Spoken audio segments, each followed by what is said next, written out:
Shalom, selamat pagi semuanya. Bersyukur berterima kasih pada Tuhan. Pagi hari ini kita boleh bangun lagi dengan tubuh yang diberkati, dengan kekuatan kesehatan yang baru yang datang daripada Tuhan. Bersyukur buat pemeliharaan, penjagaan, dan penyertaan Tuhan. Kita boleh ada di minggu yang baru lagi. Kita ada di penghujung bulan ini. Bersyukur buat kasih setia Tuhan yang terus Tuhan nyatakan di sepanjang hari-hari hidup kita. Pagi hari ini kita berdiri bersama-sama datang lagi menghampiri tahta kasih karunia Tuhan. Menaikkan pujian, syukur, penyembahan kita.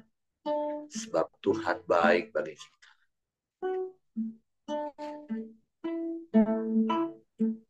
Bapa, kami bersyukur. Kami berterima kasih kepadamu pagi hari ini. Terima kasih buat kemurahan dan kebajikan yang terus mengikuti kami seumur hidup kami. Bersyukur buat kemurahan yang terus kau nyatakan bagi hidup kami. Engkau baik Tuhan. Sungguh baik, sangat baik, teramat baik. Engkau yang selalu baik bagi kami. Selamanya kau baik bagi kami. Sebab itu pagi hari ini kami datang menghampiri tahta kasih karunia. Menaikkan pujian, syukur, penyembahan kami. Sebab engkau yang layak dipuji, disembah. Ditinggikan, diagungkan, dan dimuliakan.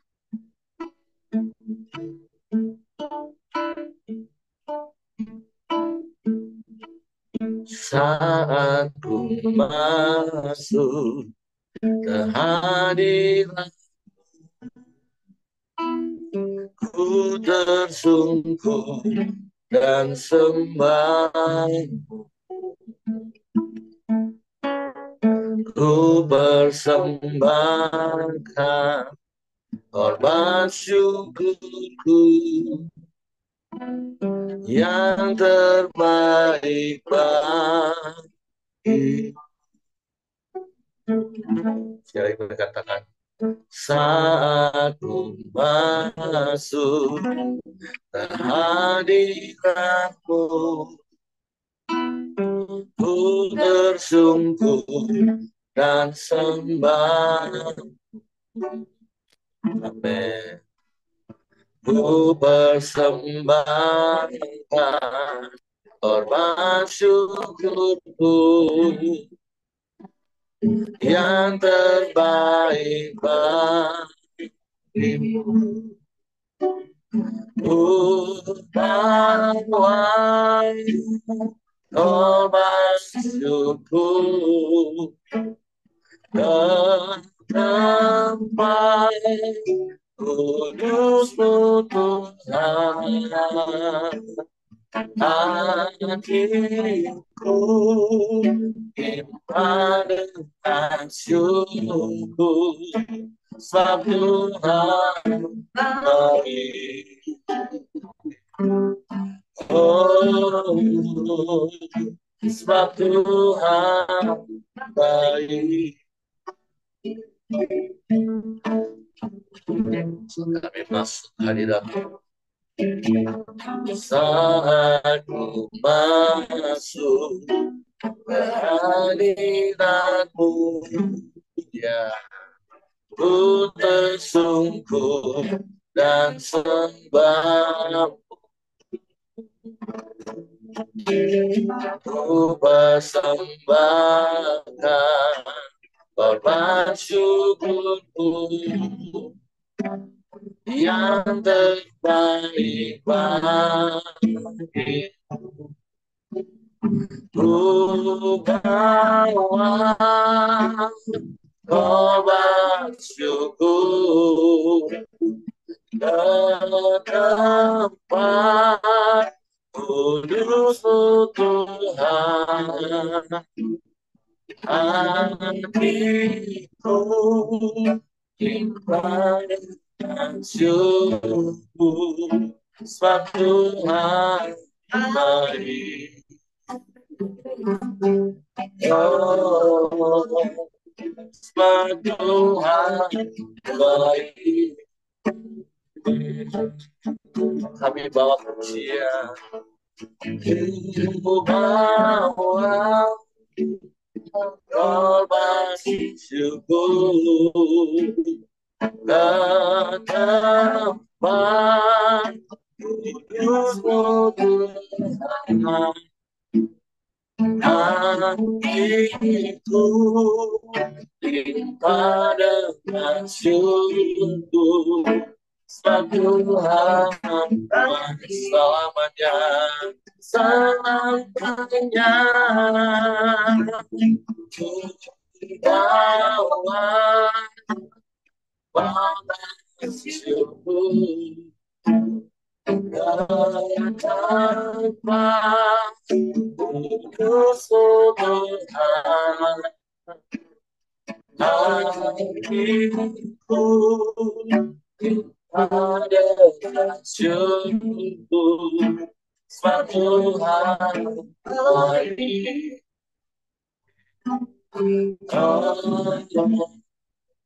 Sebab Tuhan baik. Oh, sebab Tuhan baik. Oh, sebab Tuhan baik.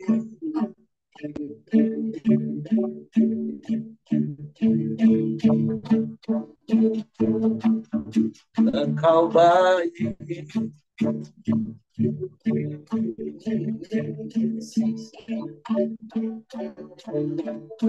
Kau sungguh baik Tuhan.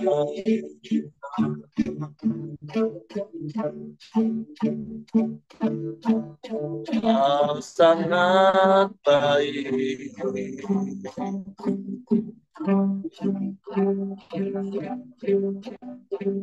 Teramat baik.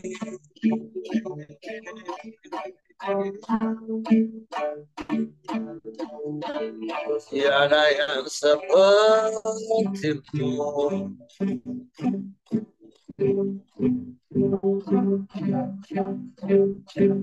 Tiada yang lain, hanya Kau.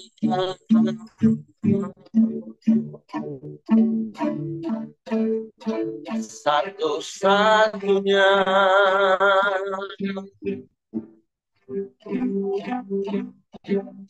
penolong yang ajaib.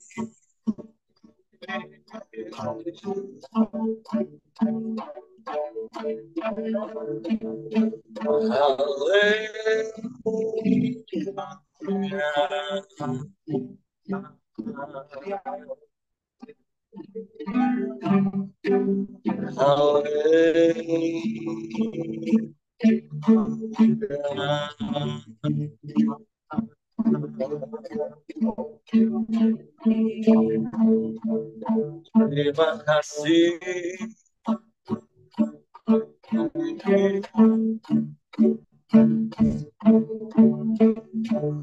Terima kasih.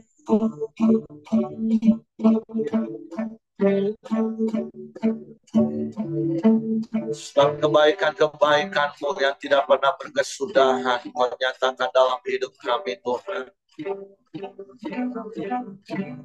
Kami menikmati dari hari ke hari,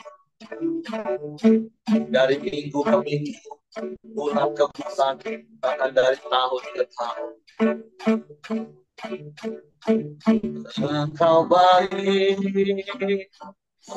sungguh baik, sangat baik, teramat baik. Selamanya Kau baik. Kau selalu baik bagi kami, Tuhan. Kami bersyukur, kami berterima kasih kepada-Mu. Haleluya.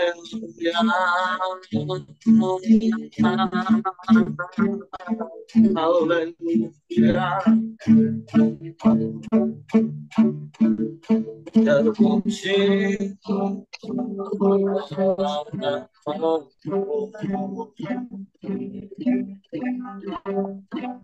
Yesus.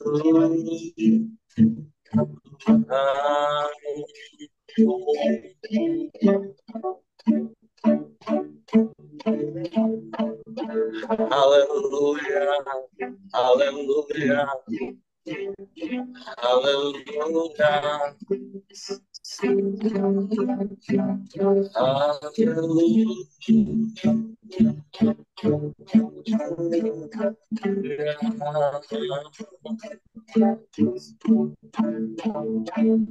terpuji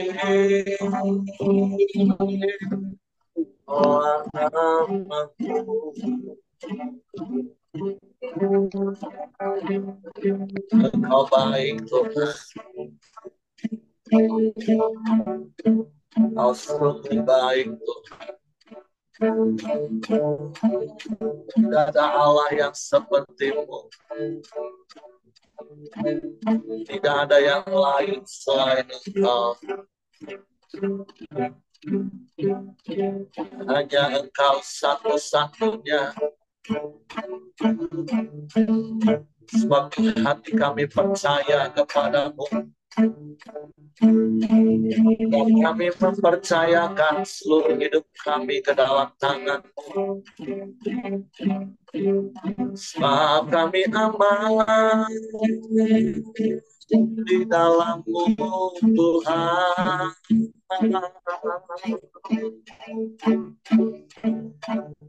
Kami tenang di dekat-Mu.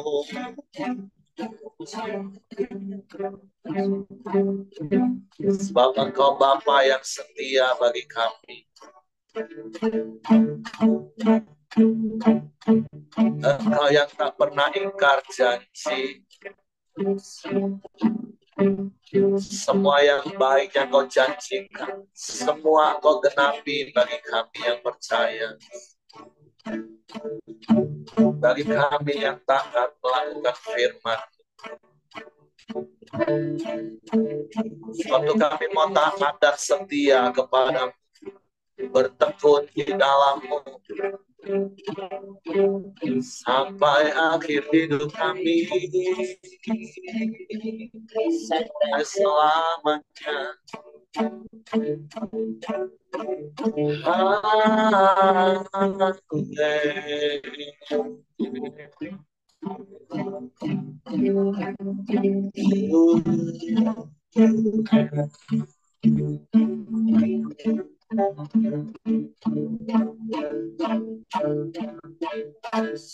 Terpujilah nama-Mu.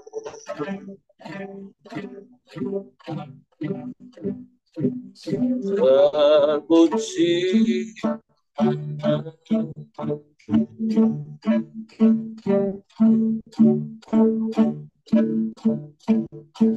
terima kasih.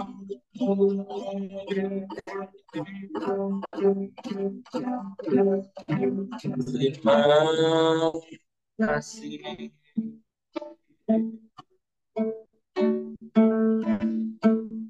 Haleluya. Haleluya. Terpujilah nama-Mu, Tuhan. Terpujilah nama-Mu, ya Allah.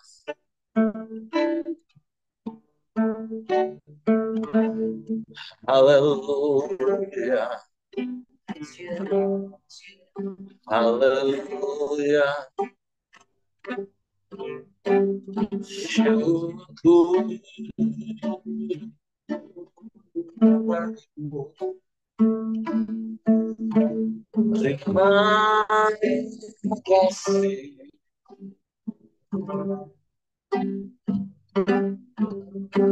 Terima kasih.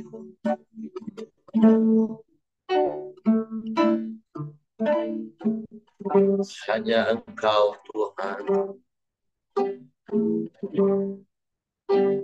Hanya Engkau satu-satunya Allah. Tidak ada yang lain.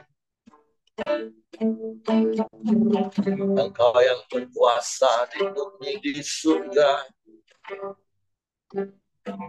Engkau yang berdaulat penuh atas hidup kami. Engkau yang menetapkan langkah-langkah kaki kami.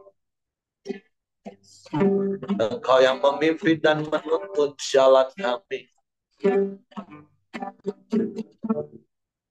Engkau yang menyegarkan jiwa kami.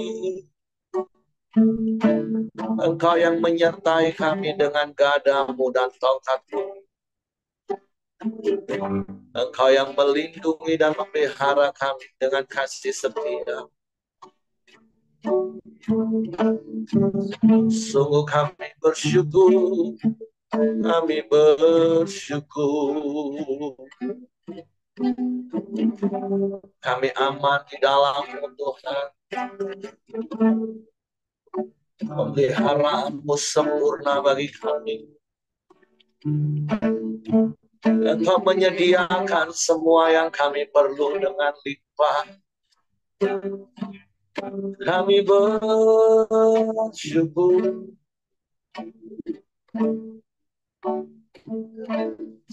Pertolongan-Mu tak pernah terlambat bagi kami, Tuhan.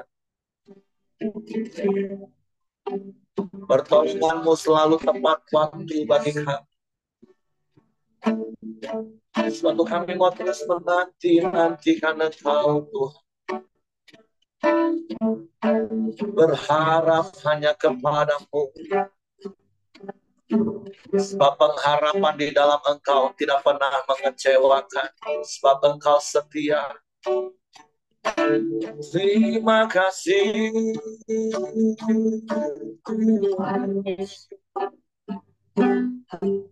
Waktu kami mau percaya kepada-Mu. Selalu percaya pada-Mu. Dan mempercayakan sepenuhnya hidup kami ke dalam tangan.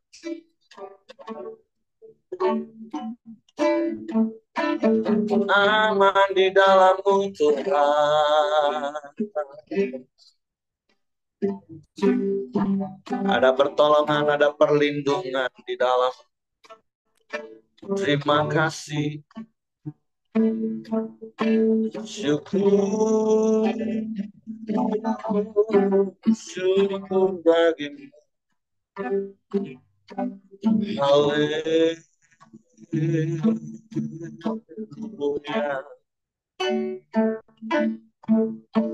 Terima kasih. Terima kasih. Terpujilah nama-Mu.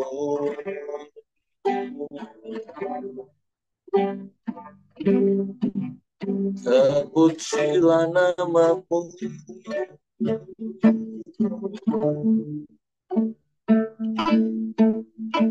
Ya Allah baik. Sungguh baik, sangat baik. Hanya Engkau yang kami percaya. Sebab Engkau yang telah terbukti sampai hari ini. Tak pernah terlambat pertolongan-Mu bagi kami.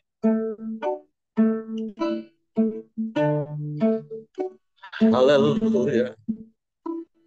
Saat ku tak melihat jalan-Mu, saat ku tak mengerti rencana,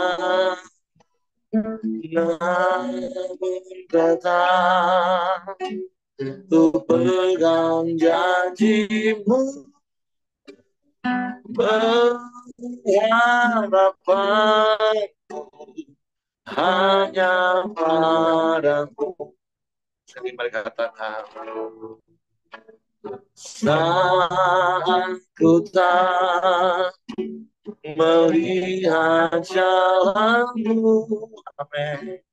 Saat ku tak mengerti rencana, nah tetap ku pegang janjimu, pengharapan hanya pada hatiku percaya,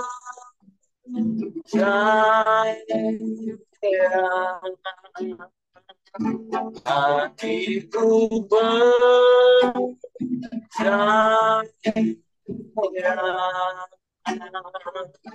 hatiku percaya, selalu ku percaya.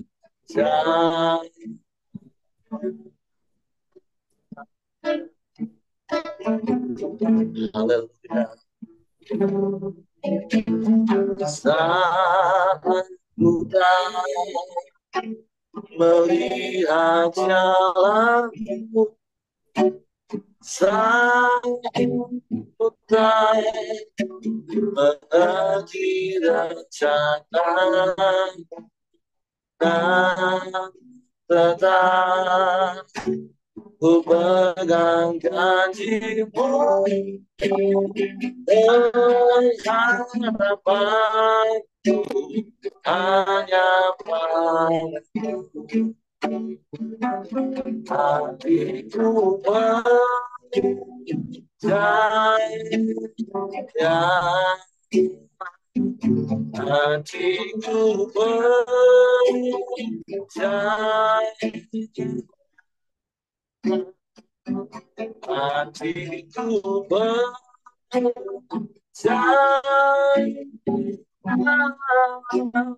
selalu percaya, hatiku percaya,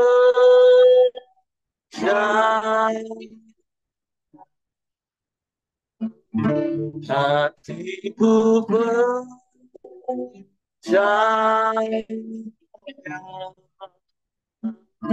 hatiku percaya,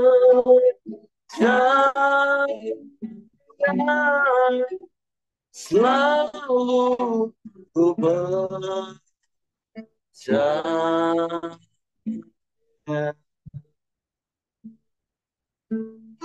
Ini ungkapan hati kami. Kami percaya kepadamu dan akan selalu percaya kepadamu. Sebab engkau setia. Firman-Mu ya dan amin. Suatu pagi hari ini kami buka hati kami lagi untuk firman.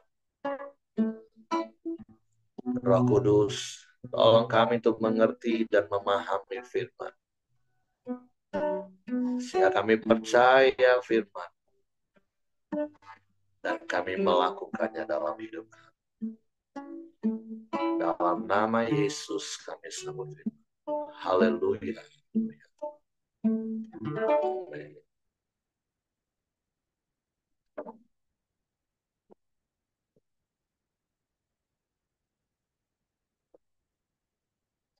Oke, shalom. Selamat pagi Bapak Ibu sekalian.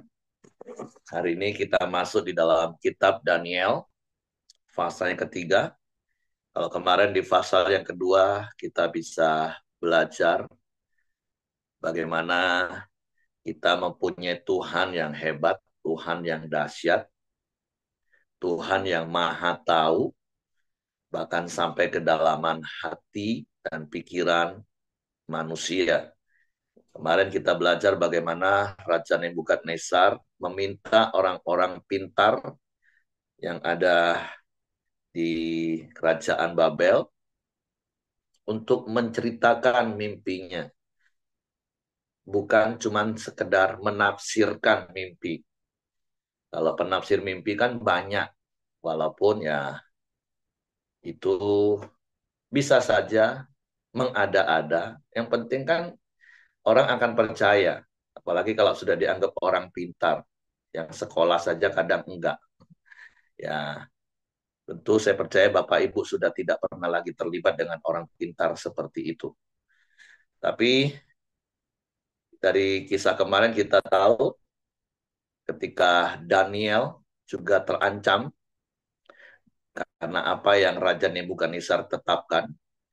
Tetapi beberapa pelajaran yang bisa kita belajar dari kisah kemarin, Daniel itu punya sahabat-sahabat rohani. Daniel itu tidak biasa one man show. Makanya ketika titah raja keluar, Daniel menemui Sadrak, Mesak, Abednego untuk berdoa bersepakat bersama-sama meminta kepada Tuhan. Dan sekali lagi bersyukur kita punya Tuhan yang Maha Tahu sampai kedalaman hati dan pikiran manusia. Kita tahu dari kisah kemarin, Daniel akhirnya bisa menceritakan apa yang dimimpikan oleh Raja Nebukadnezar, sekaligus memberikan maknanya. Bukan mengada-ada, tapi itu dari Tuhan datangnya. Sorry.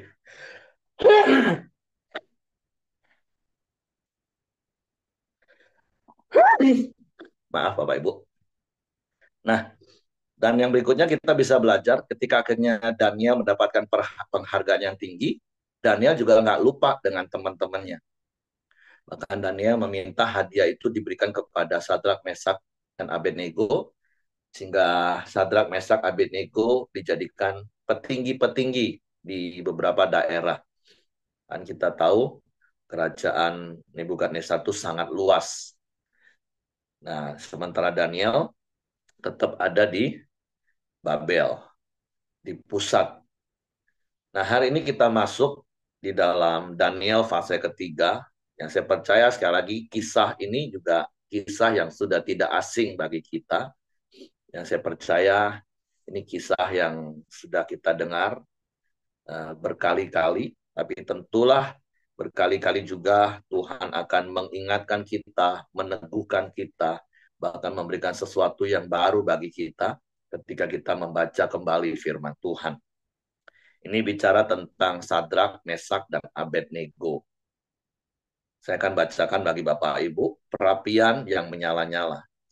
Raja Nebukadnezar membuat sebuah patung emas yang tingginya 60 hasta dan lebarnya 6 hasta yang didirikannya di dataran Dura di wilayah Babel.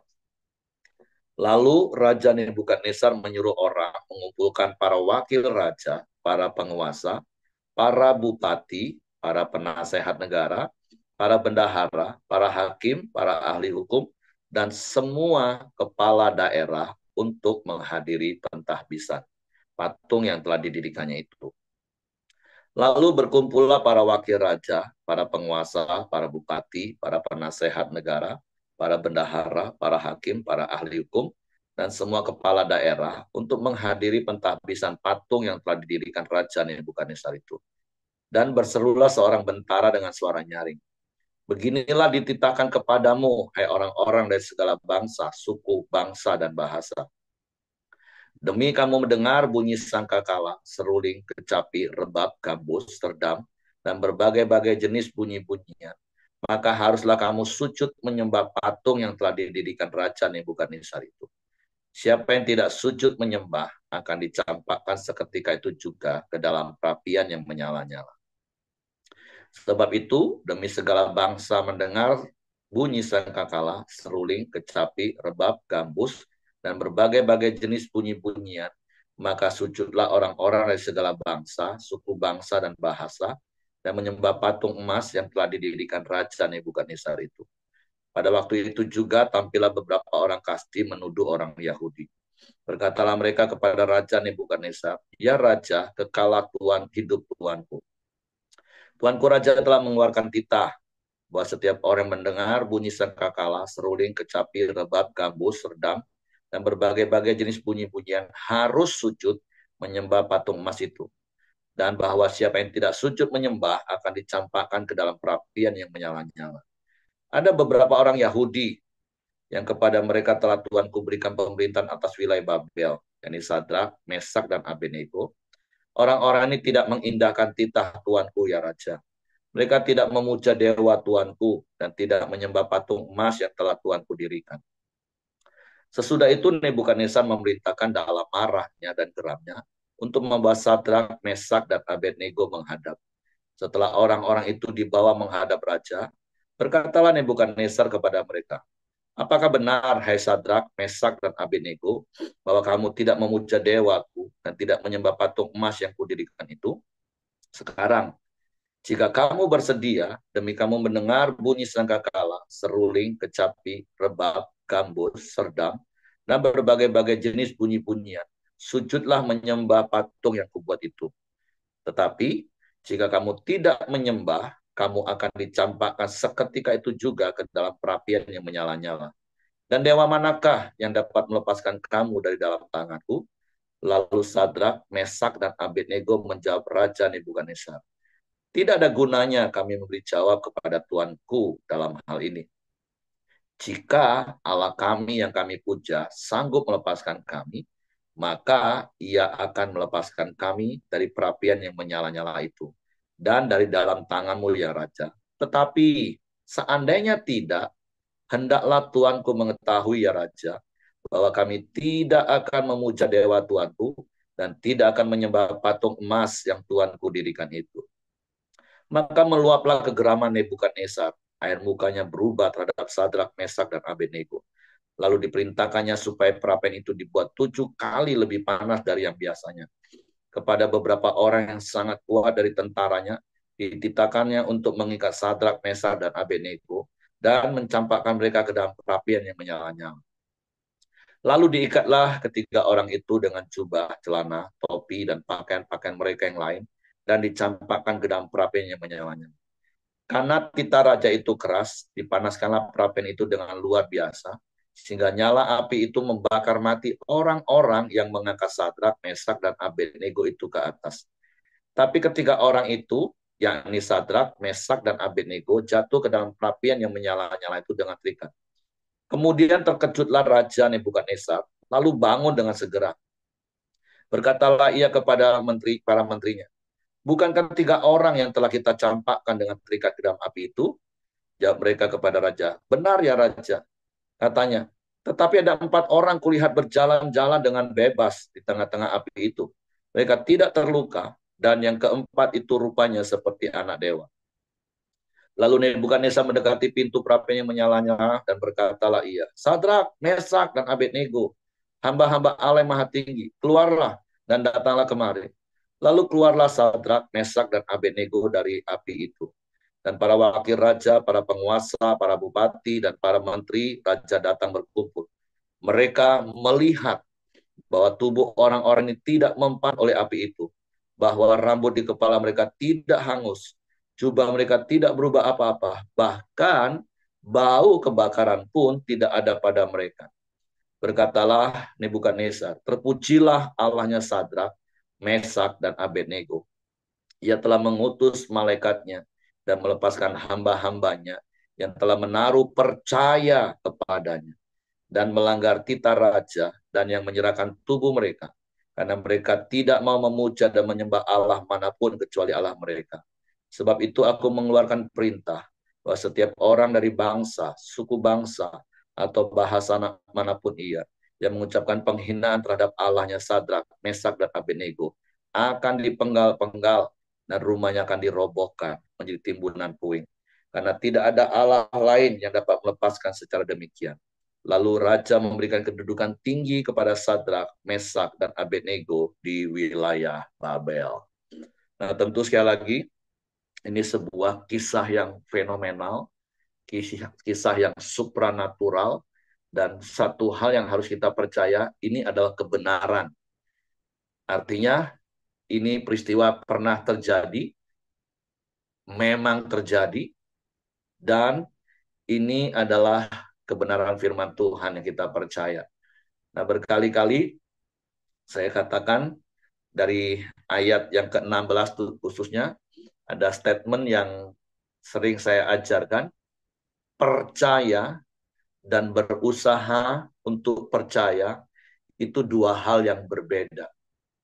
Nah, apa perbedaannya Bapak Ibu?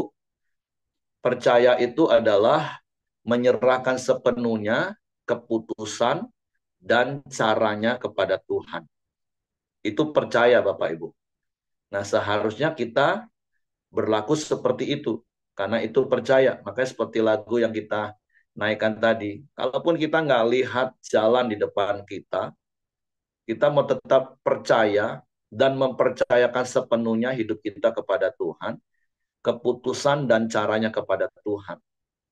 Nah, tapi yang sangat disayangkan justru yang saya sering temukan adalah begitu banyak orang yang menamakan dirinya orang percaya, orang Kristen, tetapi sesungguhnya mereka itu hanya sekedar berusaha untuk percaya kepada Tuhan. Apa itu sekedar berusaha percaya untuk kepada Tuhan?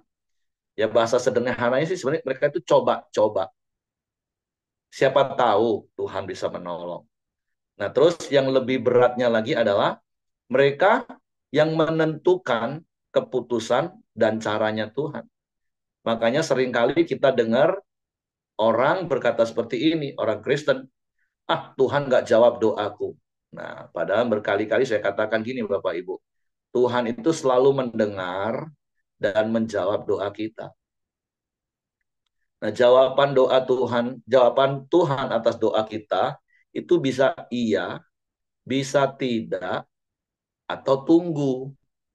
Nah, masalahnya ada begitu banyak orang yang bukan percaya kepada Tuhan, yang mempercayakan sepenuhnya keputusan dan caranya Tuhan. Tapi banyak orang hanya sekedar berusaha untuk percaya kepada Tuhan. Sehingga ketika Tuhan tidak melakukan apa yang dia minta, dia katakan, Tuhan nggak jawab. Jadi keputusannya ada di tangan dia yang berdoa. Dia yang ngatur Tuhan. Jadi keputusan dan caranya dia mau menentukan. Nah, sementara firman Tuhan menjamin, Yesus katakan, tidak ada yang mustahil bagi Allah dan tidak ada yang mustahil bagi orang yang percaya. Tapi bagi orang yang hanya sekedar berusaha untuk percaya, ya firman Tuhan nggak berlaku. Karena mereka yang mau mengatur keputusan dan caranya Tuhan. Nah, kapan kita tahu orang itu percaya atau hanya sekedar berusaha untuk percaya? Ya sampai satu titik ada ungkapan-ungkapan yang keluar seperti saya katakan tadi contohnya. Katanya kalau aku doa sungguh-sungguh Tuhan jawab. Buktinya Tuhan nggak jawab. Berarti dari awal, kan Tuhan yang tahu dari awal. Kalau saya secara khusus, saya tahu, ternyata dari awal dia itu nggak percaya. Dia itu hanya sekedar berusaha untuk percaya kepada Tuhan. Katanya kalau doa sungguh-sungguh, apalagi doa puasa, Tuhan pasti jawab doa. Iya, sekali lagi, pasti jawab itu kan menurut versi dia. Dia yang menentukan keputusan, dia yang menentukan cara Tuhan menolong dia. Sehingga ketika nggak sesuai dengan apa yang dia order, dia anggap Tuhan nggak tolong, Tuhan nggak jawab, Tuhan nggak dengar. Nah, itulah bedanya orang yang percaya dan berusaha untuk percaya. Apalagi sampai satu titik akhirnya dia kecewa. Percuma aku berdoa, percuma aku puasa, percuma aku sungguh-sungguh. Kan Tuhan yang maha tahu isi hati kita, Bapak Ibu. Nah, tapi orang yang percaya seperti Sadrak, Mesak, dan Abednego, ungkapan iman mereka seperti apa yang kita baca tadi. Kami percaya Tuhan Allah kami sanggup menolong kami. Tapi, kalaupun Tuhan berkeputusan untuk nggak tolong kami, kalaupun Tuhan berkeputusan untuk kami tetap mati dibakar, kami tetap percaya sama Tuhan. Karena kami menyerahkan sepenuhnya hidup kami, keputusan itu di tangan Tuhan. Nah, itu orang percaya Bapak Ibu. Nah, mari hari ini kita cek lagi hati kita. Apakah selama ini kita sudah benar-benar percaya kepada Tuhan? Atau selama ini kita hanya sekedar coba-coba? Kita hanya sekedar berusaha kepada Tuhan. Karena berkali-kali juga saya katakan, orang yang percaya dan berusaha untuk percaya kepada Tuhan itu, di awalnya kadang, bahkan mungkin lebih sering, kelihatan yang lebih sungguh-sungguh itu yang berusaha untuk percaya. Karena orang yang berusaha untuk percaya ini kelihatan lebih ngotot, karena maunya dia. Doa nggak dijawab, oh nggak apa-apa lah. Aku akan doa lagi lebih sungguh-sungguh. Nggak, belum dijawab juga menurut versi dia, Bapak Ibu ya. Oh, mungkin aku harus tambah doa puasa. Wah, puasa. Wah, aku mau puasa 3 hari. Wah, 3 hari nggak cukup, 40 hari. Nah, saya nggak tahu sampai batas mana. Mungkin sampai 100 hari. Begitu 100 hari katakan, katanya kalau udah doa puasa, apalagi sungguh-sungguh, Tuhan pasti akan berikan. Tuhan akan jawab. Mana buktinya? Baru tahu ternyata berusaha untuk percaya. Orang yang percaya itu tenang, Bapak Ibu. Kan pokoknya Tuhan, kami perlu A, titik. Ya sudah, tenang saja, nggak usah dipikirin. Tuhan kasih puji Tuhan, enggak ya haleluya. Atau Tuhan tahu yang terbaik untuk kita. Nah, itu yang saya katakan tadi. Orang yang berusaha percaya itu kayaknya kelihatan lebih sungguh-sungguh. Dan biasanya kalau ada maunya saja sih, sungguh-sungguh seperti itu. Nanti kalau benar-benar dapat kelegaan dari pertolongan Tuhan, ya udah, kumat lagi. Wah, kalau lagi punya masalah, koram dia rajin. Wah, doa tiap pagi. Sudah selesai, hilang. Maaf Bapak Ibu ya. Tapi saya mau ngomong apa adanya. Realita itu seperti itu. Bukan cuma di koram Deo lah maksud saya. Mau di jam doa. Kalau lagi ada masalah itu jam doa itu kadang tiba-tiba ada orang-orang yang datang. Tapi sudah selesai pergumulannya, nggak datang lagi di jam doa. Kalau perlu di setiap gereja manapun ada jam doa, dia datang. Saya pernah dapat sebuah kisah ini. Lebih konyol lagi bagi saya. Ada satu jemaat. Itu dulu, waktu saya belum di Pelita. Karena maaf, uangnya dimaling orang di mobil, dia keluar dari bank. Terus entah dia parkir di daerah mana, kaca mobil dipecahin, uangnya diambil. Wah, langsung ke gereja Bapak Ibu. Salah enggak? Baguslah doa nangis-nangis. Terus doanya, aduh Tuhan, cobalah kalau tadi uang itu nggak diambil, aku bisa beri untuk pekerjaan Tuhan. Alah, uang sudah hilang, baru janji ngomong mau kasih untuk Tuhan. Uang masih ada di tabungan, nggak kepikir sama sekali. Nah, kadang manusia itu model kayak begitu, Bapak Ibu. Orang yang berusaha untuk percaya. Kalau sudah nggak ada, baru ngomong, wah, coba tadi. Ya, kok coba. Kenapa nggak begitu ambil dari bank tadi langsung kasih ke Tuhan? Tapi ini contoh kasus Bapak Ibu ya. Tapi saya berdoa, saya berharap melalui kisah dan kebenaran firman Tuhan hari ini, yuk cek hati kita. Karena saya percaya Bapak Ibu dalam hidup ini, harusnya kita ini bergantung penuh kepada Tuhan. Berharap penuh. Kita bukan saja percaya kepada Tuhan, tapi kita mempercayakan sepenuhnya hidup kita kepada Tuhan. Jadi, seperti 1 Petrus pasal 7, maaf pasal 4 ayat 7 katakan, kesudahan segala sesuatu itu sudah dekat. Hari-hari ini ada begitu banyak hal yang bisa membuat kita goyah. Tapi firman Tuhan mengajar kita, Pak, kuasailah dirimu. Bayangin kalau Sadrak, Mesak, Abednego nggak bisa menguasai diri, Bapak Ibu. Begitu diancam, ancamannya ini nyawa, Bapak Ibu. Mereka bisa KO, Bapak Ibu. Kalau mereka nggak bisa menguasai diri. Di pasal 1 kita tahu mereka bisa berketetapan untuk tidak makan. Tapi ini urusannya nyawa, Bapak Ibu. Bukan cuma urusan makan. Makanya di hari Sabtu yang lalu saya katakan, kalau hanya urusan makan saja kita nggak bisa menguasai diri, bagaimana hal-hal yang lain. Tetapi hari ini kita belajar, bukan saja urusan makan, Sadrak, Mesak, Abednego bisa berketetapan untuk tidak menajiskan diri. Tapi ketika urusan mati, hidup pun, mereka punya ketetapan hati untuk percaya kepada Tuhan. Mempercayakan hidup mereka kepada Tuhan. Berserah penuh. Kalau Tuhan tolong, ya tolong. Kalau harus mati dibakar, ya nggak apa-apa. Kan kalaupun apalagi kita yang percaya Yesus hari-hari ini. Kalaupun Tuhan izinkan mati syahid, mati martir, toh roh kita juga sudah diselamatkan, tempat kita sudah jelas, kenapa harus takut mati? Bukan berarti cari mati ya Bapak Ibu ya. Karena kitab Wahyu katakan gini, orang kalau udah ditetapkan mati karena pedang ya, akan mati karena pedang. Orang kalau nggak ditetapkan mati karena pedang, yang nggak akan gitu Bapak Ibu. Ini bukan, sekali lagi, ini bukan bicara soal takdir dan predestinasi, bukan Bapak Ibu. Tapi Tuhan mau mengingatkan kita bahwa Tuhan itu berdaulat penuh atas hidup kita. Jadi hari ini pembelajarannya adalah mari periksa hati kita. Apakah sampai hari ini kita itu percaya kepada Tuhan dan mempercayakan seluruh hidup kita kepada Tuhan. Kalaupun kita butuh, kita minta kepada Tuhan. Tapi sepenuhnya kita serahkan keputusan dan caranya kepada Tuhan. Sehingga hati kita tetap tenang, kita tetap bisa bersyukur. Kita nggak ngotot minta Tuhan. Kayak anak kecil yang nangis, ngerengek, sambil tantrum, Bapak Ibu. Nah, makanya yuk terus bertumbuh dewasa. Tuhan, kami serahkan masalah ini ke dalam tangan-Mu. Ya kalau sudah diserahkan, jangan dipegang Bapak Ibu. Suka-sukanya Tuhan lah. Tuhan mau sembuhkan, puji Tuhan. Tuhan izinkan kita tetap kondisi sakit sampai Tuhan panggil haleluya.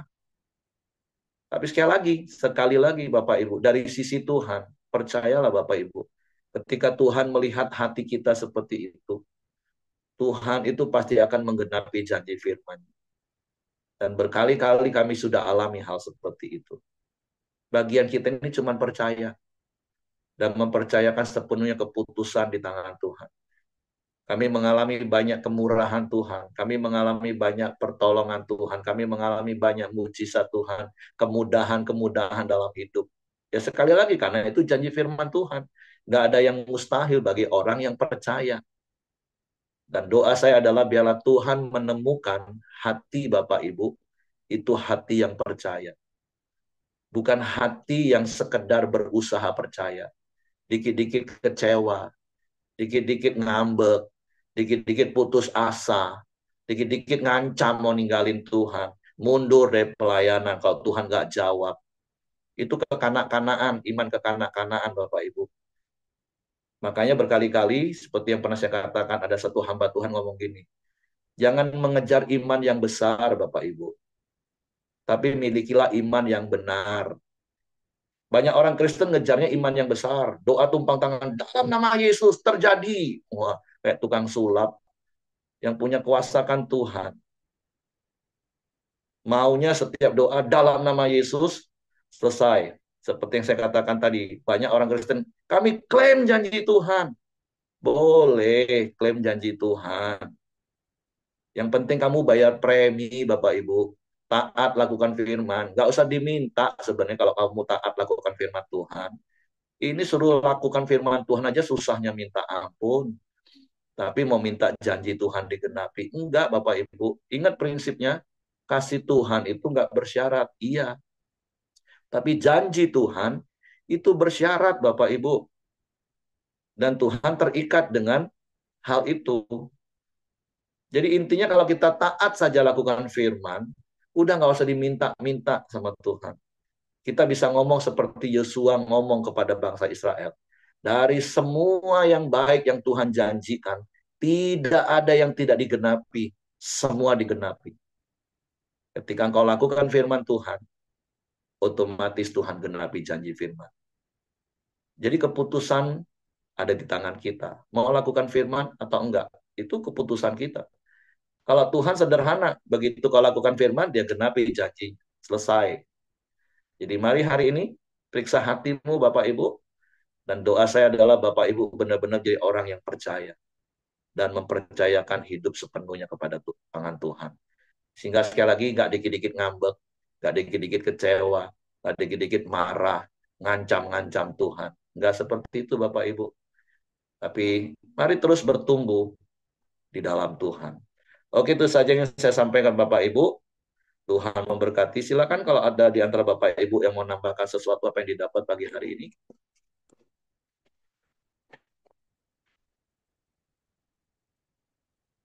Oke, kalau nggak ada, saya serahkan balik pada Hengki. Ya, terima kasih Pak Heri. Mari kita masuk dalam doa syafaat kita di pagi hari ini. Bapak yang baik, kami bersyukur buat kebaikan-Mu ya Tuhan. Terima kasih buat pagi hari yang indah ini. Setiap kami bisa datang dan hadir dan merasakan hadirat-Mu di pagi hari ini ya Tuhan. Terima kasih, kami bersyukur buat kebenaran firman-Mu ya Tuhan, yang terus mengingatkan kami supaya kami hidup benar dan juga supaya kami hidup sungguh-sungguh percaya kepada Engkau ya Tuhan. Terima kasih ya Tuhan buat kebenaran firman-Mu. Biarlah terus meneguhkan kami Tuhan, supaya kami terus memiliki hati yang percaya kepada Engkau ya Tuhan. Berserah penuh hidup kami kepada Engkau ya Tuhan. Terima kasih ya Tuhan. Juga berkati Pak Heri yang telah menyampaikan kebenaran-Mu. Tuhan terus berkati, Tuhan urapi dengan urapan-Mu. Tuhan pelihara istri dan juga anak-anaknya ya Bapak. Terima kasih ya Tuhan, juga setiap kami yang hadir di pagi hari ini, Tuhan juga terus berkati kami. Tuhan terus ada di tengah-tengah keluarga kami. Tuhan berkati suami, istri, anak-anak, menantu, dan cucu kami juga ya Tuhan. Dan juga setiap usaha pekerjaan kami, Tuhan juga terus berkati ya Bapak. Terima kasih ya Tuhan, biarlah di pagi hari ini kami juga sepakat berdoa buat Ibu Dorcas. Tuhan terus memberikan dia kesembuhan, pemulihan, kesehatan, kekuatan yang terbaik ya Tuhan. Biarlah melalui kemo-kemo terapinya Tuhan, dia boleh uh, semakin hari semakin sehat ya Tuhan. Tuhan terus berkati Ibu Dorcas dan juga anak-anaknya dan juga orang tuanya ya Tuhan. Terima kasih ya Bapak.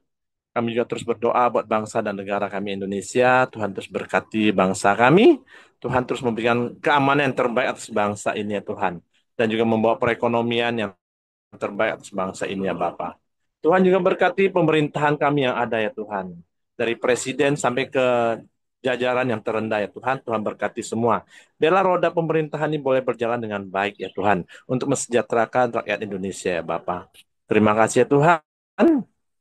Kami serahkan bangsa kami Indonesia dan juga pemerintahan kami ke bawah tangan kuasa-Mu ya Bapa. Mari kita sama-sama doa Bapa kami. Bapa kami yang di surga, dikuduskanlah nama-Mu, datanglah kerajaan-Mu, jadilah kehendak-Mu di bumi seperti di surga. Berikanlah kami pada hari ini makanan kami yang secukupnya, dan ampunilah kami akan kesalahan kami, seperti kami juga mengampuni orang yang bersalah kepada kami. Dan janganlah membawa kami ke dalam pencobaan, tetapkanlah kami daripada yang jahat, karena Engkau lah punya kerajaan dan kuasa dan kemuliaan sampai selama-lamanya. Amin. Bapak, kami bersyukur buat pagi hari ini. Biarlah kau dapati hati kami, hati yang percaya, yang sungguh-sungguh kepadamu. Dan kami mempercayakan seluruh hidup kami ke dalam tangan-Mu. Kami tahu setiap rancangan-Mu dan keputusan-Mu itu yang terbaik dalam hidup kami. Sehingga kami dapat mengucap syukur dalam segala keadaan kami. Kami serahkan hidup kami, roh, jiwa, tubuh kami di dalam tangan-Mu. Di dalam seluruh aktivitas kami, Engkau sertai, lindungi, jagai kami. Tutup bungkuskan kuasa darah Yesus, malaikat malaikat tempat tinggal kami, menyertai keluar masuk kami sepanjang hari.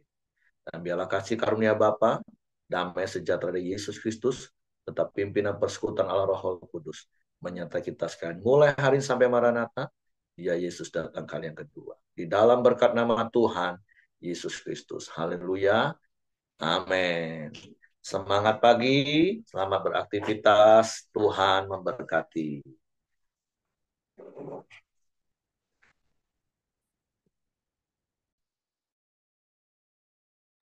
Oke, sampai ketemu besok pagi Bapak Ibu ya.